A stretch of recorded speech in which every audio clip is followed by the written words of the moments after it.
Okay, this is the moment I've been dreading since I started this series.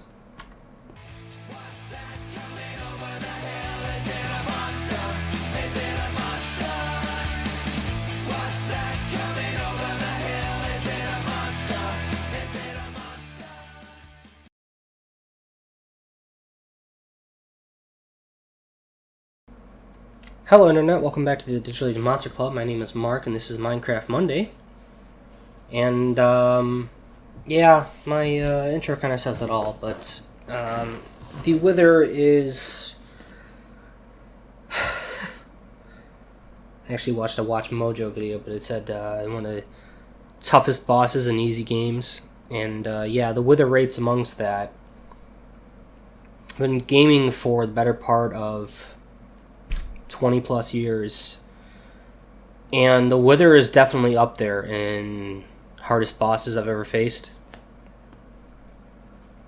Off the top of my head, I can't think of the hardest boss I think I've ever faced, but the Wither just adds it's got a lot to it, and that all adds up. So you have to add everything you've got into one very harsh, very severe attack to bring him down quickly. Because a drawn-out Wither fight is not going to go well for you at all. So to start off with, I'll go over the monster in question here. To build him, you need 4 blocks of soul sand and 3 Wither skeleton skulls. That's what these things are. And the soul sand is this. The soul sand must be placed in the T shape. There must be no blocks intersecting the creation of, or no blocks connected to the soul sand or Wither skulls. It must be surrounded completely by air, other than the soul sand being on top of something. So if you were to put any kind of block here, or here, or here, and then try and spawn it, would not work. And then, of course, the heads can be placed in any order they want, but the last block, or the last thing to be placed, must be one of the heads, and that would spawn it. Now, as for the Wither in question, he counts as an undead boss mob. I could technically count him as a hidden boss that never should have been created in the first place, but whatever. He has some insane health. He's got 300 health points, which is basically 150 hearts.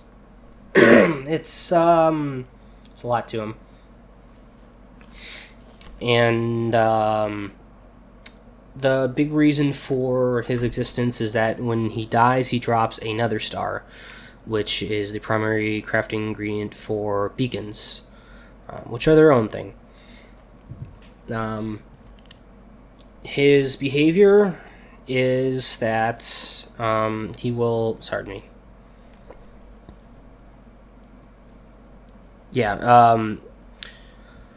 reading directly from the wiki page is, upon noticing a mob, the Wither hovers above it and rapidly shoots Wither skulls, which kind of look like those things right there.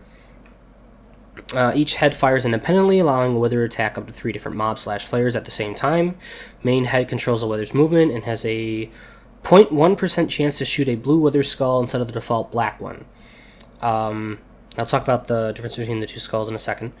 The Wither has a passive regeneration rate of 1 health every 20 ticks, which is 1 second, and a direct hit on a target instantly heals 5 health. When its health drops below half, the Wither will gain a natural Wither armor effect, which makes it immune to projectile damage and causes it to only fly at the same height as its target. The armor will disappear if it regenerates above half health. Other things to know about the Wither. When spawned, the Wither will grow larger in size as its health bar fills up. In this state, Wither is invulnerable, will not move or attack. When the state ends, it will create a very large explosion centered on itself, destroying nearby blocks, damaging nearby cosplayers. I'm reading directly here, but you're going to see all of this. Explosion is equal to that of a charged creeper or an end crystal, and is accompanied by a loud, threatening sound. Yeah. At that point, the Wither will start attacking and will be vulnerable to attack. It is immune to fire, lava, drowning damage. Suffocation is ineffective because upon taking damage, the Wither will break any block it touches, except those considered by the game to be unbreakable, which are bedrock, end gateway blocks, and portal frames, command blocks, barriers, and extended pistons. Really? Okay, extended pistons. However,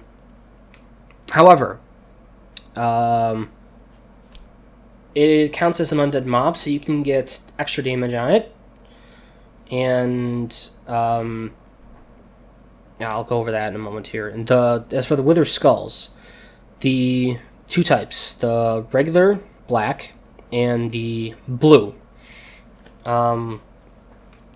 The black one is fast moving and the blue one is slow.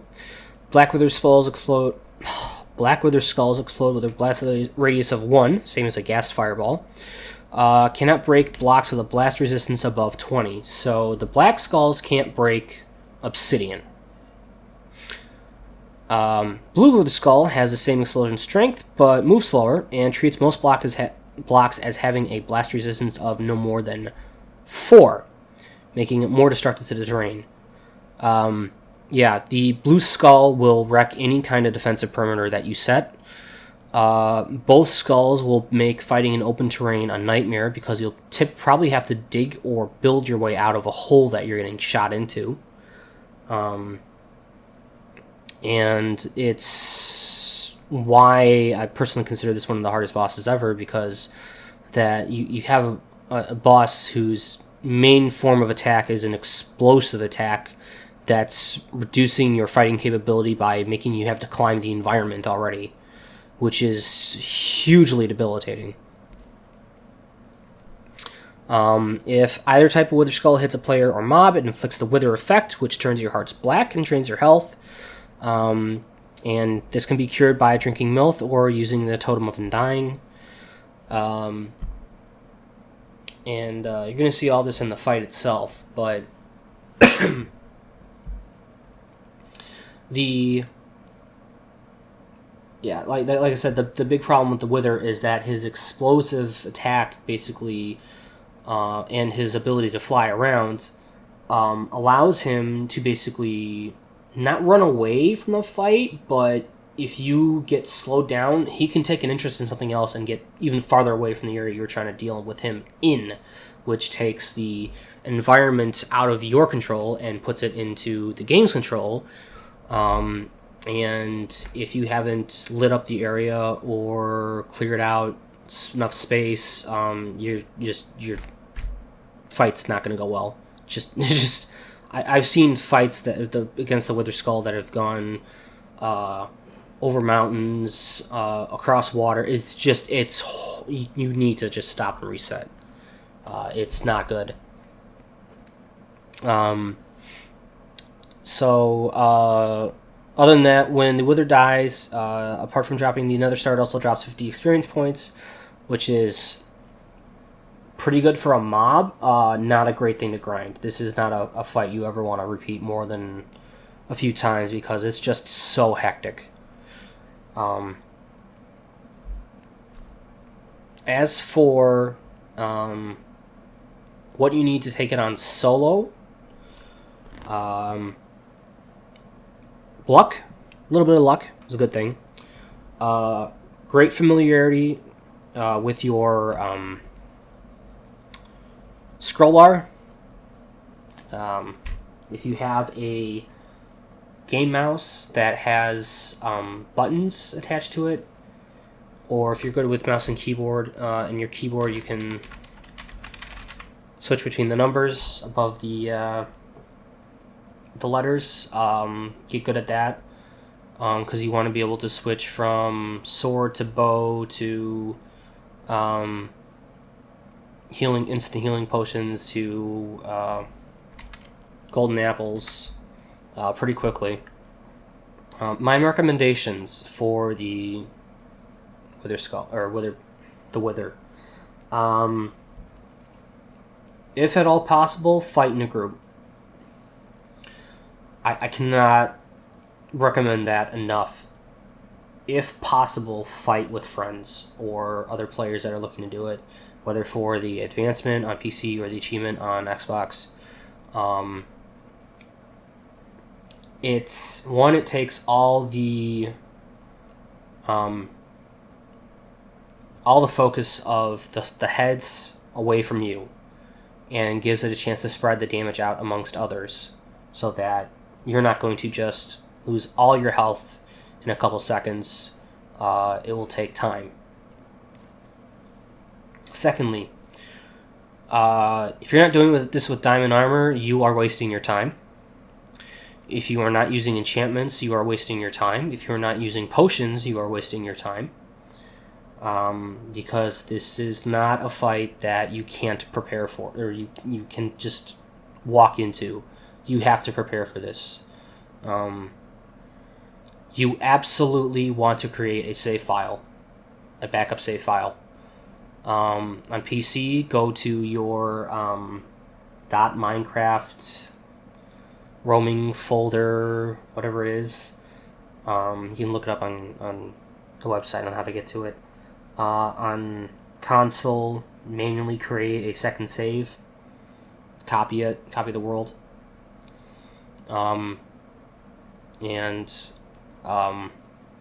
Don't screw with that save file, and make sure that those save files, the backup and the one you're going to use, you have everything you need to do done before you save. So have this built, have all your potions and your armor and your weapons and enchantments, arrows, food, golden apples, whatever, ready before, have everything set before you save the game. You can fix it afterwards, but you don't want to start a fight and then keep resetting your save data over and over again, or copying the save files over and over again. It gets annoying. I've had to do it myself several times. And I'm going to go over all my prep here in a second. The only other thing that I'm going to recommend for this fight, if you can do so, build a structure similar to this. It doesn't have to be obsidian. The black skulls don't break blocks with their blast resistance above 20, apparently. So blocks that do count for that, just a few of them. You've got stone bricks, purple blocks, prismarine, nether brick blocks, moss stone, granite, diorite, andesite, cobblestone, bricks, blocks of redstone, iron, gold, emerald, diamond, coal, and endstone, and then of course obsidian. So you got a wide selection, plenty of cobblestone and stone everywhere, andesite, diorite, granite. I would recommend, if you're paranoid about it getting away, build a structure kind of like this, and then build an outside structure so that it doesn't get too far if it makes it through a hole.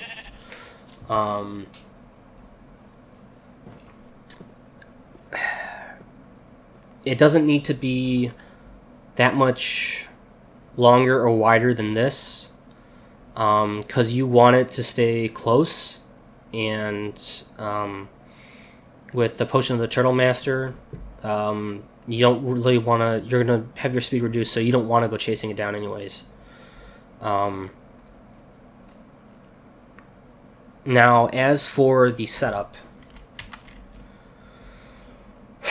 for the sword, since it's undead, smite, not sharpness, smite. Smite is going to kick its behind very, very well. Unbreaking is awesome, not necessary, because it's going to be a short fight. Sweeping Edge and Knockback. I just put it on there on a habit. I don't really think it makes that much difference. The big thing is Smite. I have a shield when I'm breaking, but I don't really use it for this fight because the big idea is to deal as much damage as possible quickly, rather than defend yourself. As for your armor, Thorns, good thing to have. Unbreaking, good thing to have. Feather Falling, if you're on an area that has negative space, as in like a cave system below you that you kind of covered over to like flatten out the area, Feather Falling is going to be good. If you're fighting in the open, you don't want to like accidentally get knocked back off a cliff or something, or if you're near cliff areas, Feather Falling. So it's optional, but like you don't want to. If you're in the area, if you're in an area that could make use of Feather Falling, put it on. And then Blast Protection is going to be your lifesaver here. I normally go with Protection 4, but since your big concern here is going to be the explosions from the heads, Blast Protection is the way to go here. And then Totems of Undying, I still haven't really had a way to, or a need to actually physically use them, but good way to cheat death is right here in this fight. And since it's undead, arrows of healing do harm to it, and arrows of harm do heal it. So don't confuse them. Don't build the wrong one. They're going to do far more damage than regular arrows will. As for the bow, punch and power, good things to have. Unbreaking, not necessary since it's a short fight, but helpful. Infinity, if you don't have if you're doing it, if you don't have a lot of arrows, put Infinity on. You shouldn't need too many if you're dealing it enough damage quick enough. Since once it takes that half health, it comes down to you, to your level, which is nice, but then it becomes immune to projectiles, so you want to switch to your sword at that point. Then Potions of Healing, Instant Health 2. Definitely Instant Health 2. Because the wither effect that it inflicts upon you can be offset by enough regeneration, but after a point the regeneration will wear off, and you want to get your health back. And especially if you do the fight fast enough, the wither will bring your health down. You can bring your health straight back up, and then it will end, and you'll be mostly near full health at that point. Potion of the Turtle Master. Slowness 6, resistance 4. And you lose 90% speed. This is the only time I'm ever going to recommend it.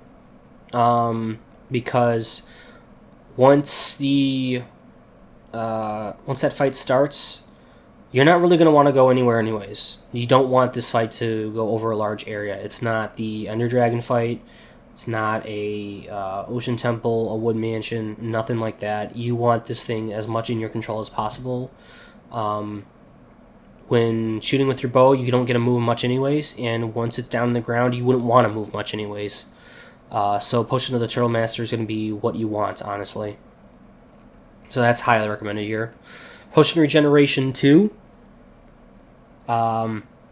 which is a massive passive healing effect. Very helpful. You want that. Then Potion of Strength 2, which is plus 6 attack damage. The idea is to end this fight as quickly as possible. So up your damage, you up your regeneration, you up your resistance, and you've got all this other stuff in. Just make it all work for you. And then lastly, an Enchanted Golden Apple. Now, if you're not familiar with this one, it restores 4 hunger, which is 2 of the hunger bars.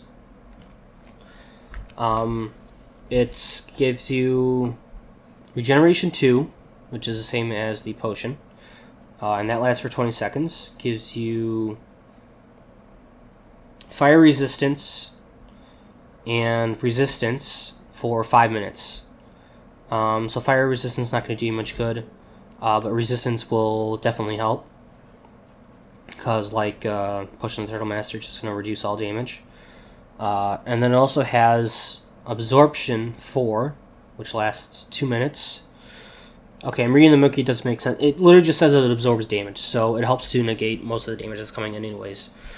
So, Enchanted Golden Apple, Potion of Strength, Potion of Regeneration, Potion of Turtle Master, Potion of Healing, Totem of Undying, Arrows of Healing, Bow with Power, definitely, Sword with Smite, and then Armor with Thorns and Blast Protection. That is the big stuff that you want. And all these effects together turn a